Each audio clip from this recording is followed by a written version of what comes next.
Hello friends, welcome to the vision commerce. मैं आदित्य कुमार आपका स्वागत करता हूं। दोस्तों, आज का यह क्लास आईकम सेकेंड ईयर के अकाउंटेंसी का चैप्टर 1 का होगा। पिछले क्लास में हम लोगों ने चैप्टर 1 शुरू किया था, नॉन प्रॉफिटेबल ऑर्गेनाइजेशन, गैर लाभकारी गैर व्यापारिक संगठन या संस्थाएं। पिछले क्लास में हम लोगों ने यह जाना था कि गैर लाभकारी संगठन या गैर व्यापारिक संगठन क्या होता है एवं इसके उद्देश्य क्या है। पिछले क्लास में हम लोगों ने देखा था कि गैर व्यापारिक संगठन नॉन प्रॉफिटेबल ऑर्गेनाइजेशन अपने वित्तीय वर्ष के अंत में 3 प्रकार के मुख्य रूप से खाता बनाते हैं। पहला रिसीव्ड एंड पेमेंट अकाउंट, दूसरा income and expenditure account and तीसरा बैलेंस शीट। हम लोगों ने पिछले क्लास में रिसीव्ड एंड पेमेंट अकाउंट के बारे में पढ़ा था और उसके निर्माण करने की प्रक्रिया, उसको निर्माण करने की तकनीक को देखा था। साथ ही साथ हम लोगों ने रिसिप्ट्स एंड पेमेंट अकाउंट के फॉर्मेट को भी देखा था। आज नेक्स्ट टॉपिक हम लोगों का होगा रिसिप्ट्स एंड पेमेंट अकाउंट के बाद इनकम एंड एक्सपेंडिचर अकाउंट। तो आज के क्लास में हम लोग इनकम एंड एक्सपेंडिचर अकाउंट के बारे में जानेंगे, उसको कैसे प्रिपरेशन करेंगे, उसका निर्माण कैसे करेंगे, उस चीज़ों को हम लोग इस क्लास में सीखेंगे। अगर आपने पिछले क्लास का वीडियो नहीं देखा है तो ये आपको समझ में नहीं आएगा, इसलिए मैं पिछले क्लास का लिंक डिस्क्रिप्शन में डाल दूँगा, आप उसे ज़रूर देखें, फिर उसके बाद इस क्लास को देखें। अगर आप अभी तक हमारे इस चैनल द विजन कॉमर्स को सब्सक्राइब नहीं किया है तो कृपया सब्सक्राइब कर लें और बेल आइकन को प्रेस करना ना भूलें, ताकि हम कोई भी नया वीडियो डालें या नेक्स्ट क्लास का जब वीडियो आए तो उसका नोटिफिकेशन आपको तुरंत मिल सके। तो हम लोग का नेक्स्ट टॉपिक होगा इनकम एंड एक्सपेंडिचर अकाउंट। आइए देखते हैं इनकम एंड एक्सपेंडिचर अकाउंट क्या है, इसमें किन किन मदों को शामिल किया जाता है, किन किन मदों को शामिल नहीं किया जाता है और इसका निर्माण कैसे होता है। आज के इस क्लास का टॉपिक होगा इनकम एंड एक्सपेंडिचर अकाउंट। हम लोग इस क्लास के माध्यम से इनकम एंड एक्सपेंडिचर अकाउंट, आय व्यय खाता के बारे में डिटेल्स में जानेंगे। साथ ही साथ हम लोग यह भी देखेंगे कि इनकम एंड एक्सपेंडिचर अकाउंट बनाने का क्या तकनीक है, इसे कैसे बनाया जाता है, इस खाते में कौन कौन से मदों को शामिल किया जाता है, कौन कौन से मदों को शामिल नहीं किया जाता है, साथ ही किस फॉर्मेट में इसे बनाया जाता है। इन सभी चीज़ों को जानने से पहले हमें आय व्यय खाता, इनकम एंड एक्सपेंडिचर अकाउंट को जान लेना बेहद ज़रूरी है कि आखिर ये आय व्यय खाता क्या है। यह जान लेंगे तो आगे का टॉपिक समझने में आसान होगा, या हम जब प्रैक्टिस करने जाएंगे, जब हम लोग क्वेश्चन सॉल्व करेंगे तो हमको क्वेश्चन सॉल्व करने में काफ़ी आसानी मिलेगी। तो आइए देखते हैं इनकम एंड एक्सपेंडिचर अकाउंट क्या है।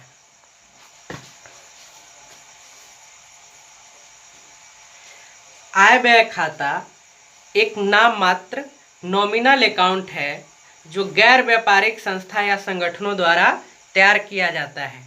आय व्यय खाता किसी गैर व्यापारिक संगठन के एक निश्चित अवधि की आय एवं व्यय का सारांश है और यह लेखांकन अवधि के अधिशेष मतलब सरप्लस या डिफिसिट मतलब कमी को प्रदर्शित करता है। इस प्रकार हम लोगों ने आय व्यय खाता के बारे में जाना कि आय व्यय खाता एक नॉमिनल अकाउंट है, नाम मात्र खाता है जो किसी भी गैर व्यापारिक या गैर लाभकारी संगठन के द्वारा बनाया जाता है। साथ ही साथ हम लोग आय व्यय खाता के परिभाषा के माध्यम से भी देखें कि आय व्यय खाता किसी भी गैर व्यापारिक संगठन या गैर लाभकारी संगठन के द्वारा वित्तीय वर्ष के अंत में तैयार किया जाता है।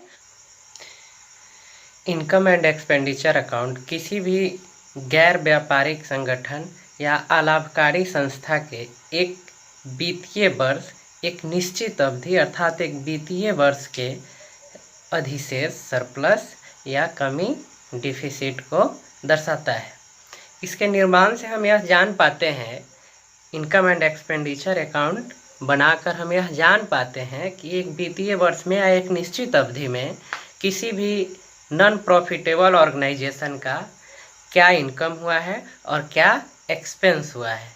इसके सरप्लस जो होता है, अगर इनकम एंड एक्सपेंडिचर अकाउंट हम बनाते हैं और उसमें सरप्लस आता है तो हम समझते हैं कि संस्था को इनकम हुआ है, और डिफिसिट आता है तो हम समझते हैं कि संस्था को कमी हुआ है, तो व्यय हुआ है।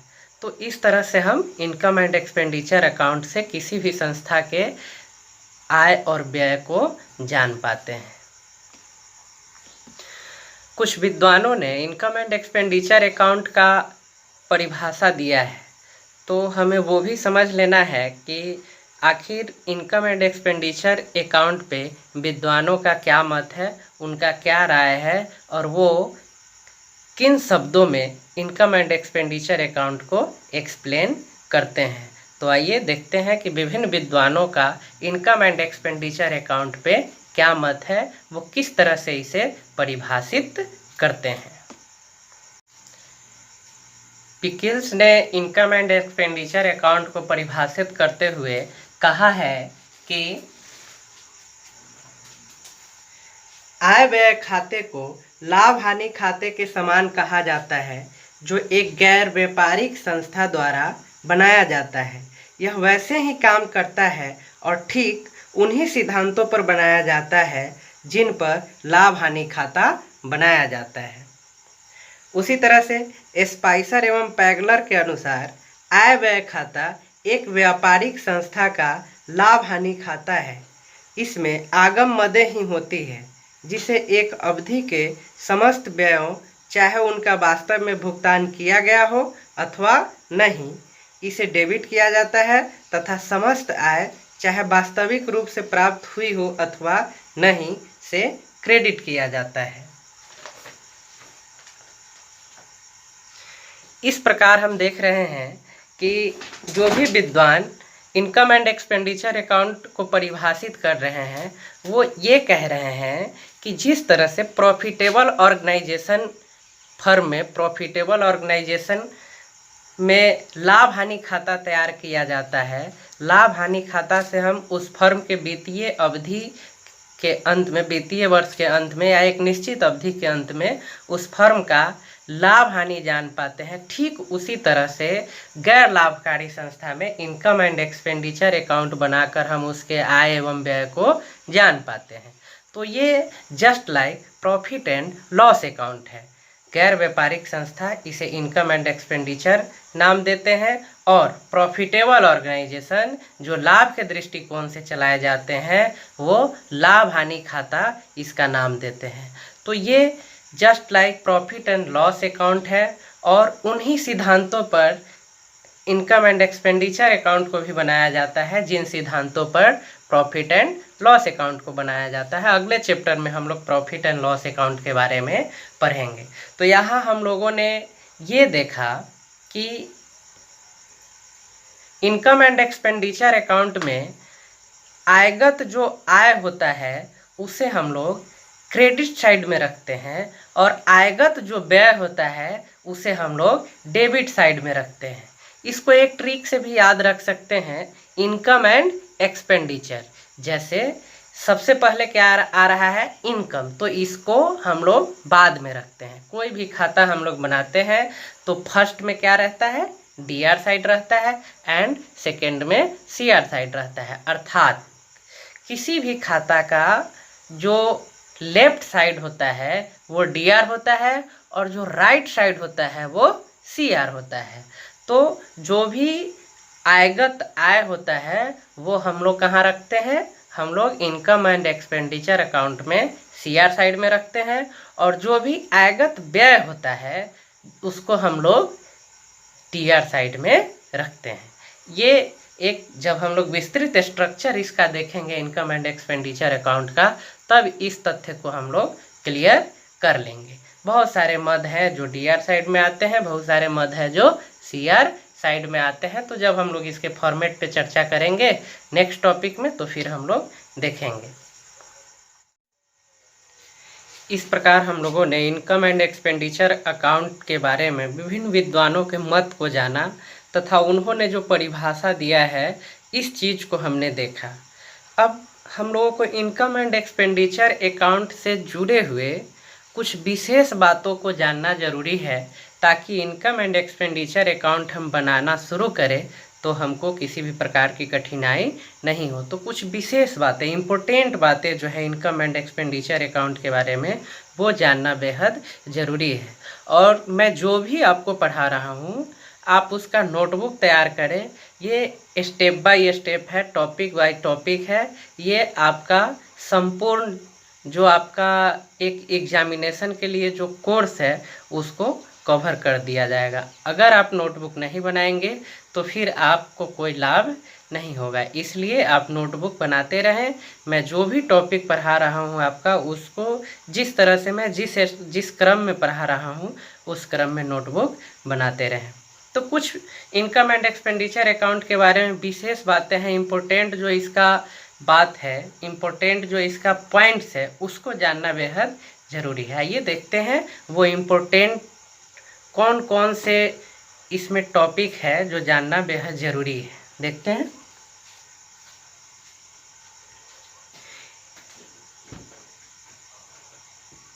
इनकम एंड एक्सपेंडिचर अकाउंट से संबंधित महत्वपूर्ण बातें, इसमें आय व्यय जो ये खाता है, आय व्यय इनकम एंड एक्सपेंडिचर अकाउंट, आय व्यय खाते में केवल आयगत आय हो, जिसको हम लोग रिवेन्यू इनकम बोलते हैं, एवं आयगत व्यय हो, जिसे रिवेन्यू एक्सपेंडिचर बोलते हैं, सिर्फ इन्हीं को दिखाया जाता है। अर्थात रिवेन्यू इनकम और रिवेन्यू एक्सपेंडिचर को इनकम एंड एक्सपेंडिचर अकाउंट में दिखाया जाता है।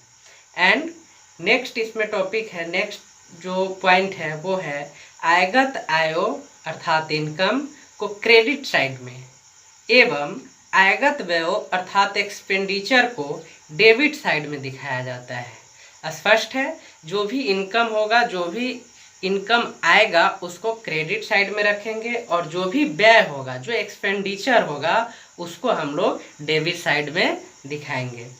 एंड नेक्स्ट पॉइंट है, यदि व्यय की तुलना में आय अधिक हो तो, यदि व्यय की तुलना में आय अधिक हो तो excess of income over expenditure कहा जाता है। अर्थात अगर व्यय की तुलना में आय अधिक हो रहा है तो उसको हम लोग व्यय पर आय के आधिक्य, व्यय पर आय के आधिक्य अर्थात excess of income over expenditure कहा जाता है। ठीक इसके विपरीत, यदि आय की तुलना में व्यय अधिक हो, अर्थात आय इनकम से अधिक एक्सपेंस हो जाए, तो उस स्थिति में एक्सेस एक्सपेंडिचर ओवर इनकम कहा जाता है। अर्थात आय व्यय का आय पे आधिक्य कहा जाता है। कहने का मतलब है कि जो आय हो रहा है उससे ज़्यादा व्यय हो गया, तो निश्चित रूप से क्या होगा, व्यय अधिक होगा, और व्यय का आय पर आधिक्य होगा, व्यय अधिक हो जाएगा आय से।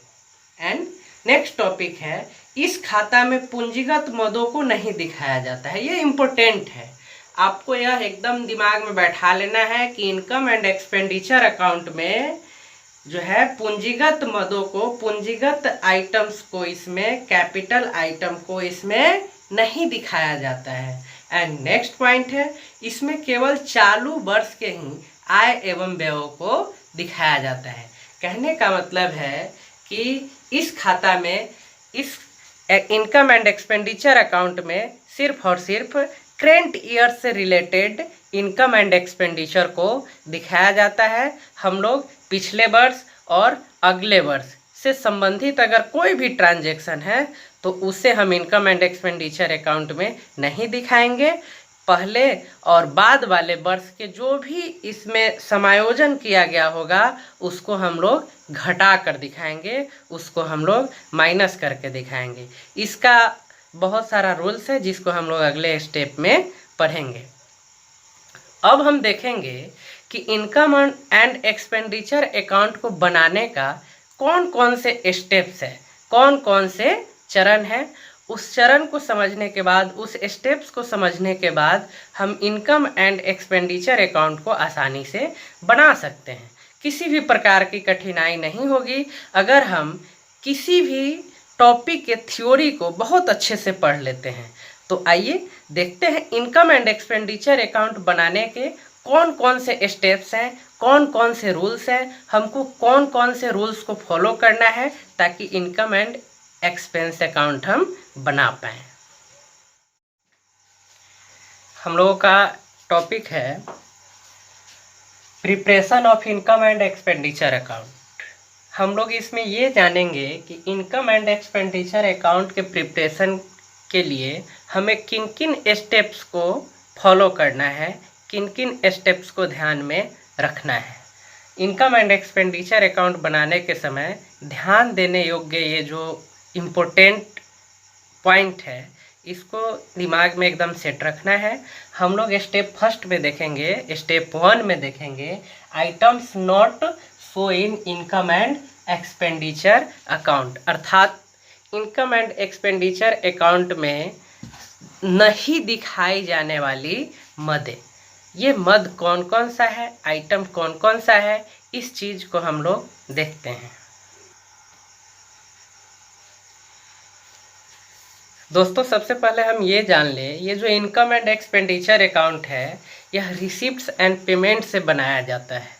रिसिप्ट्स एंड पेमेंट से हम वैसे मदों को छांटते हैं जो इनकम एंड एक्सपेंडिचर अकाउंट में आने वाला मद होता है, आने वाला आइटम होता है।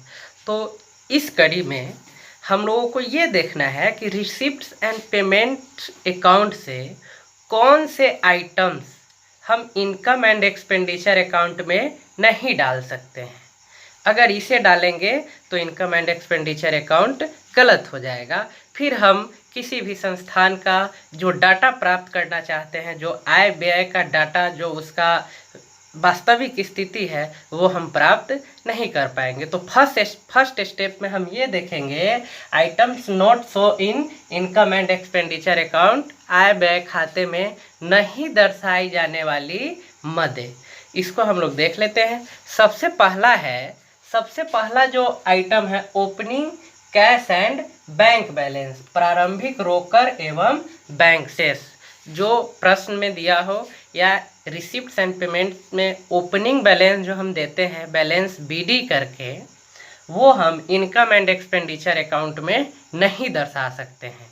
ठीक उसी प्रकार क्लोजिंग बैलेंस, जो बैलेंसिंग फिगर हम निकालते हैं रिसिप्ट्स एंड पेमेंट अकाउंट से, बैलेंस सीडी अर्थात closing balance, closing cash and bank balance, या तो कैश इन हैंड हो सकता है, कैश एट बैंक हो सकता है। तो इन दोनों मदों को, या तो वो क्लोजिंग हो या वो ओपनिंग हो, इस दोनों को कैश एंड बैंक बैलेंस को हम इनकम एंड एक्सपेंडिचर अकाउंट में नहीं डाल सकते हैं। एंड नेक्स्ट आइटम है कैपिटल रिसिप्ट, पूंजीगत प्राप्तियाँ। जैसे कि हम लोग पहले ही ये जान चुके हैं कि इनकम एंड एक्सपेंडिचर अकाउंट में हम लोग सिर्फ और सिर्फ आयगत मदे को डालेंगे। वो आयगत आय हो सकता है या आयगत व्यय हो सकता है। हम लोग पूंजीगत आय या व्यय को नहीं डाल सकते हैं, पूंजीगत प्राप्तियां को नहीं डाल सकते हैं, पूंजीगत भुगतान को नहीं डाल सकते हैं इनकम एंड एक्सपेंडिचर अकाउंट में। तो ये पॉइंट्स क्लियर हुआ। एंड फोर्थ आइटम है रिजर्व एंड फंड, संचय एवं कोष। जो भी रिजर्व हो संस्थान में या कोई भी फंड हो, कोई भी कोष निर्माण किया गया हो, चाहे वो किसी भी प्रकार का क्यों ना हो, उसको हम लोग इनकम एंड एक्सपेंडिचर अकाउंट में नहीं डालेंगे। बहुत सारे गैर लाभकारी संगठन या गैर व्यापारिक संगठन कई तरह के फंड्स बनाते हैं, जैसे social development fund, cricket funds, बहुत सारा है, सामाजिक सांस्कृतिक उत्थान फंड्स, बहुत सारा कोष का निर्माण करता है। वो अपने नेचर के अनुरूप जिस नेचर का फर्म होगा, संगठन होगा, उस नेचर का वे कोष निर्माण करते हैं, तो वैसे फंड को, वैसे कोष को हम लोग इनकम एंड एक्सपेंडिचर अकाउंट में नहीं दिखा सकते हैं। एंड नेक्स्ट पॉइंट होगा सेलिंग ऑफ फिक्स एसेट, अस्थाई संपत्तियों का विक्रय। ये फिर कैपिटल हो गया। किसी भी प्रकार के संपत्ति का अगर विक्रय करते हैं उससे जो हमको प्राप्ति होती है, या हम अगर किसी भी संपत्ति को बेचते हैं उससे जो प्राप्ति होती है, या क्रय करते हैं, जो भुगतान करते हैं उसके एवज में, तो वैसे आय व्यय को हम इनकम एंड एक्सपेंडिचर अकाउंट में नहीं रख सकते हैं। अगला पॉइंट वही है कैपिटल पेमेंट, पूंजीगत भुगतान। पूंजीगत भुगतान को हम इस इनकम एंड एक्सपेंडिचर अकाउंट में नहीं रख सकते हैं। तो ये इम्पोर्टेंट बातें हैं, ये आपको इनकम एंड एक्सपेंडिचर अकाउंट बनाने में काफ़ी हेल्प करेगा। इसको याद रखना है, तभी हम इनकम एंड एक्सपेंडिचर अकाउंट को अच्छे से समझ पाएंगे। एक बार और देख लेते हैं हम लोग। Opening cash and bank balance. Opening cash and bank balance, प्रारंभिक रोकड़ एवं बैंक शेष को इनकम एंड एक्सपेंडिचर अकाउंट में नहीं दिखा सकते हैं। ठीक उसी प्रकार closing cash and bank balance, अंतिम रोकड़ एवं बैंक शेष को इनकम एंड एक्सपेंडिचर अकाउंट में नहीं दिखा सकते हैं। एंड नेक्स्ट पॉइंट है कैपिटल रिसिप्ट, पूंजीगत प्राप्तियां जो भी हो उसको हम लोग इनकम एंड एक्सपेंडिचर अकाउंट में नहीं दिखा सकते हैं। रिजर्व एंड फंड, संचय एवं कोष, इसको भी हम लोग इनकम एंड एक्सपेंडिचर अकाउंट में नहीं दिखा सकते हैं। सेलिंग ऑफ फिक्स एसेट, स्थायी संपत्तियों के विक्रय से जो भी प्राप्ति होता है उसको हम इनकम एंड एक्सपेंडिचर अकाउंट में नहीं दिखा सकते हैं। कैपिटल पेमेंट्स, पूंजीगत भुगतान को हम इनकम एंड एक्सपेंडिचर अकाउंट में नहीं दिखा सकते हैं। ये वैसे आइटम्स को हमने देखा जिसे रिसिप्ट्स एंड पेमेंट से हम लोग इनकम एंड एक्सपेंडिचर अकाउंट में नहीं ला सकते हैं। इसको एकदम ध्यान में रखना है। इसका हमेशा आपको इनकम एंड एक्सपेंडिचर अकाउंट बनाने के समय ज़रूरत पड़ेगा इस रूल का, इस स्टेप का। इसको ध्यान में रखना है ताकि कहीं भी किसी भी प्रकार का कन्फ्यूजन नहीं हो। हम लोगों का नेक्स्ट टॉपिक होगा calculation of subscription, rent, interest, salary, etc. Income and expenditure account बनाने के टाइम हम इन चीज़ों का कैलकुलेशन कैसे कर सकते हैं, गणना कैसे कर सकते हैं, क्योंकि हम जानते हैं कि हम लोग इनकम एंड एक्सपेंडिचर अकाउंट में सिर्फ और सिर्फ करेंट ईयर्स के आइटम्स को डालते हैं। तो सैलरी में, उसके बाद सब्सक्रिप्शन में, इंटरेस्ट में, रेंट में पिछले वर्ष के भी हो सकते हैं या अगले वर्ष के भी हो सकते हैं। तो इसका रूल्स क्या है वो जानना बेहद ज़रूरी है ताकि हम इनकम एंड एक्सपेंडिचर अकाउंट में इन चीज़ों का समायोजन करके डाल सकें। आइए रूल्स को देखते हैं। स्टेप 2 में क्या रूल्स है जिसे हमको फॉलो करना है। आइए देखते हैं स्टेप 2 में इसका हम लोग कैसे कैलकुलेशन कर सकते हैं, subscription, rent, interest, salary, etc का। तो सबसे पहला पॉइंट है outstanding at the end. Outstanding at the end, ये ऐड करेंगे। आउटस्टैंडिंग एट द एंड मतलब जब हमारा वर्ष समापन हो रहा है और उस वर्ष का कुछ आउटस्टैंडिंग अदद रह जा रहा है तो वो उसी वित्तीय वर्ष का हुआ है। चूँकि हम जानते हैं कि इनकम एंड एक्सपेंडिचर अकाउंट में हम लोग सिर्फ और सिर्फ करेंट ईयर्स का जो भी आइटम होगा वो इनकम हो या एक्सपेंडिचर हो उसी को डालेंगे। तो ये जो आउटस्टैंडिंग एट द एंड, ये करेंट ईयर का है। ये इंड है, इंड लिखा हुआ है मतलब यह करेंट ईयर का है। इसलिए दिए गए subscription, rent, interest, salary, etc में इसको ऐड करेंगे, जोड़ेंगे। ठीक है, ये कंप्लीट हुआ। आउटस्टैंडिंग जो अदद वर्ष के अंत में बच जाता है, इसका मतलब समझ लीजिए। इसका मतलब हुआ कि अदद का मतलब होता है कि इस वित्तीय वर्ष में खर्च हुआ लेकिन उसका अभी तक भुगतान नहीं हुआ है, इसलिए रिसिप्ट्स एंड पेमेंट अकाउंट में इसको नहीं डाला गया होगा।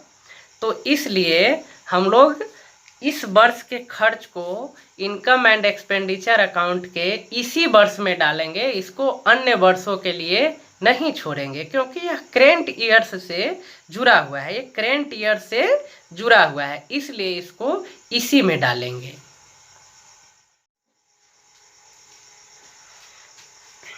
इनकम एंड एक्सपेंडिचर बनाने के क्रम में जो स्टेप्स है वो हम लोगों ने 2 स्टेप्स देखा, और नेक्स्ट स्टेप है इसका स्टेप 3, गैर रोकर मदे। गैर रोकर मदे जैसे ह्रास, डुब्बत ऋण प्रावधान, संपत्तियों की बिक्री से हानि इत्यादि को ज्ञात करके आय व्यय खाते के डेबिट साइड में लिखेंगे, क्योंकि यह एक तरह से व्यय है, रोकर में नहीं है, कैश में व्यय नहीं है, लेकिन एक यह व्यय है। जैसे संस्थान में यह एक कमी उत्पन्न कर रहा है, डिफिसिट उत्पन्न कर रहा है, इसलिए इन मदों को ज्ञात करके हम लोग इनकम एंड एक्सपेंडिचर अकाउंट के एक्सपेंडिचर साइड में रखेंगे, डेबिट साइड में रखेंगे। एंड नेक्स्ट स्टेप है स्टेप 4, प्रयुक्त सामग्री की लागत ज्ञात करके इसे आय व्यय खाते के डेबिट साइड में लिखेंगे। किसी भी प्रयुक्त सामग्री पर वो जो एक्सपेंस होता है, जो लागत है, वो भी एक तरह से व्यय है, एक तरह से संस्थान में डिफिसिट कर रहा है, कमी कर रहा है, तो उसे भी ज्ञात करके हम इनकम एंड एक्सपेंडिचर अकाउंट के एक्सपेंडिचर साइड में रखेंगे, डेबिट साइड में रखेंगे। ये हम लोगों का स्टेप्स हुआ जिसे फॉलो करके इनकम एंड एक्सपेंडिचर अकाउंट को बना सकते हैं। एक एडिशनल जानकारी है जो आगे इम्पोर्टेंट हो जाएगा जब हम लोग बैलेंस शीट बनाएंगे। यहाँ अब जब इनकम एंड एक्सपेंडिचर अकाउंट हम लोग बनाएंगे तो उससे या तो हमें सरप्लस पता चलेगा या डिफिसिट पता चलेगा, अर्थात या तो अधिक पता चलेगा या कमी पता चलेगा। तो जब बैलेंस शीट बनाएंगे तो सरप्लस का क्या समायोजन होगा, डिफिसिट का क्या समायोजन होगा, तो ये यहाँ मैंने इन्फॉर्मेशन आपको दिया कि अधिक के अर्थात सरप्लस को बैलेंस शीट में पूंजी कोष में जोड़ेंगे, क्योंकि यह संस्थान में अधिक है, बढ़ रहा है, मतलब आय ज़्यादा है, तो ये पूंजी कोष को बढ़ाएगा। इसलिए जब हम बैलेंस शीट बनाएं तो इसे पूंजी कोष में हम लोग ऐड करेंगे। ठीक इसके विपरीत डिफिसिट, ये संस्थान में, ये फर्म में जो भी गैर लाभकारी संगठन है या संस्थान है उसमें ये कमी करता है, डिफिसिट करता है, तो निश्चित रूप से कोष में कमी आएगी। तो इसे बैलेंस शीट में हम लोग क्या करेंगे, इसको डिफिसिट को पूंजी कोष में घटाएंगे, सरप्लस को जोड़ेंगे और डिफिसिट को घटाएंगे। तो ये रूल्स एंड रेगुलेशन रहा आज के क्लास में इनकम एंड एक्सपेंडिचर अकाउंट बनाने का। आज के क्लास में बस इतना ही। नेक्स्ट क्लास में हम लोग इनकम एंड एक्सपेंडिचर अकाउंट के फॉर्मेट को देखेंगे एंड रिसीप्ट्स एंड पेमेंट और इनकम एंड एक्सपेंडिचर से रिलेटेड कुछ क्वेश्चंस को सॉल्व करेंगे और देखेंगे कि इनकम एंड एक्सपेंडिचर अकाउंट और रिसीप्ट्स एंड पेमेंट अकाउंट कैसे बनाया जाता है। अगर आप लोग अभी तक हमारे इस चैनल को सब्सक्राइब नहीं किए हैं तो कृपया सब्सक्राइब कर दें और बेल आइकन दबाना नहीं भूलें, ताकि नेक्स्ट वीडियो आपको आसानी से मिल जाए। और आप लोगों के सहूलियत के लिए, ताकि आप कंफ्यूज नहीं हो, इसलिए हम लोगों ने इस YouTube चैनल पे प्लेलिस्ट बना दिया है क्लास वाइज। जैसे आईकम फर्स्ट ईयर के लिए एक प्लेलिस्ट है, आईकम सेकेंड ईयर के लिए एक प्लेलिस्ट है, बीकम का भी हम लोग कल परसों से शुरू करेंगे तो उसका भी प्लेलिस्ट होगा, UGC नेट के लिए प्लेलिस्ट है। तो आप लोग जिस क्लास के स्टूडेंट्स हैं, आप अपने क्लास के प्लेलिस्ट खोलेंगे और उसमें आपको आपके क्लास का वीडियो, आपके क्लास का लेक्चर मिल जाएगा। धन्यवाद, नमस्कार।